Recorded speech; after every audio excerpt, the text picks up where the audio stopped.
Comment booster ta boutique Amazon? C'est le sujet du podcast de ce jour.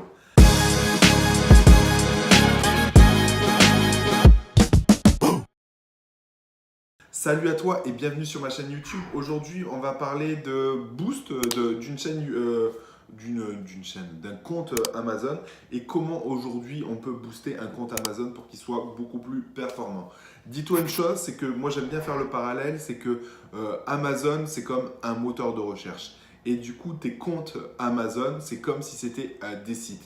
Et du coup, il y a aussi cette notion de trust flow qu'on peut avoir notamment sur Google, c'est-à-dire que le trust flow va être différent. Au lieu d'avoir des liens de netlinking, et encore que je pense que les liens vers tes fiches produits ont une influence sur ton compte Amazon proprement dit. Mais grosso modo, plus tu as des évaluations sur ton compte vendeur Amazon, plus celui-ci va avoir du trust flow. Et du coup, quand tu vas mettre des nouvelles fiches produits, elles vont directement mieux se positionner. Aujourd'hui, tu as deux types d'évaluation. Tu as l'évaluation sur la fiche produit et l'évaluation sur le compte.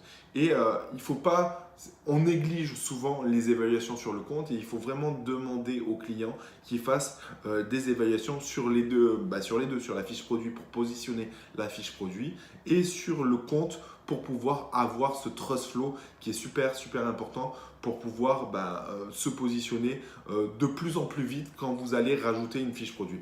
Donc voilà grosso modo comment booster ce compte Amazon. C'est se concentrer sur les évals du compte proprement dit et pas que sur les fiches produits. Mais il y a autre chose que j'ai remarqué.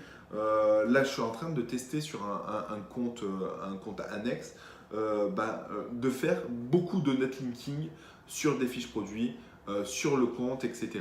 Et je me suis aperçu que déjà faire du netlinking sur les fiches produits, ça a amélioré le positionnement de ces fiches produits sur Google. Donc ça, c'est une bonne chose pour de la visibilité. Le gros avantage, et après je ne sais pas quelle est la tolérance à ça, c'est que le gros avantage, c'est que le nom de domaine amazon.fr est tellement puissant et a tellement de liens que tu peux te permettre d'être un peu borderline sur les liens que tu vas mettre sur tes fiches produits parce que dans la masse, ça représente cacahuète. Mais pour toi, c'est important parce que finalement, tu vas réussir à te positionner. Et du coup, le titre que tu vas avoir sur ta fiche produit, il va être aussi important. Il va être aussi important pour le SEO sur Google parce que c'est ce que tu vas voir aussi d'indexer sur Google.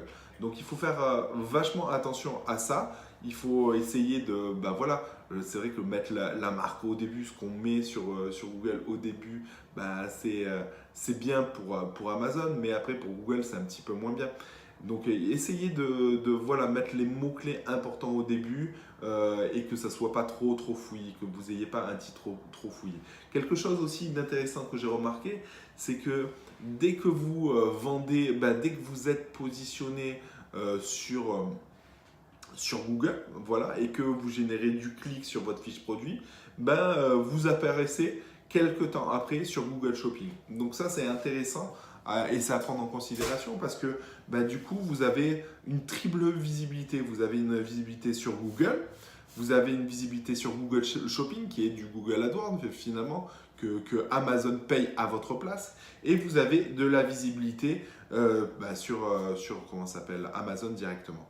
Donc voilà, si j'avais un conseil à vous donner pour booster votre boutique, c'est vraiment de vous concentrer sur les évaluations de cette boutique même et puis d'avoir une stratégie de netlinking régulière pour pouvoir mettre donner des signaux positifs à Amazon pour que Amazon puisse augmenter le trust flow de cette même boutique. Voilà, sur ce, je vous dis à bientôt dans une prochaine vidéo. Ciao!